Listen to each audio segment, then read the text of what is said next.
Kei te he te whakatau a te minita toko i te ora a Paula Bennett, I ki ake rā ia mā ngā iwi Māori me o rātou rangatira ngā take tū kino tamariki e whakarokiroki. He mea whakatakoto mai tēnei whakatau e Paula Bennett I te hui a te kāhui rangatira I hopu I te rāwiki.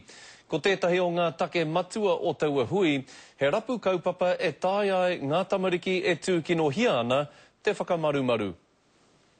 Paula Bennett needs to take responsibility for her policy, for the failure of her government to deal with child poverty, the failure to invest in proper social services, and not lay the blame at the feet of iwi leaders who are already doing the work that they can to help fix the problem. I'm not sort of laying the blame anywhere, but I'm saying it's an issue that we need to look at for Māori, for Pākehā, for Pacific, for Asian, for all of our children, quite frankly. Hei tā Paula Bennett anō, e 57 ngā tamariki I uru ki te hōhi pera I te tau kua pahure, nā te mea I te tū kino hia rātou. Toko whā I mate.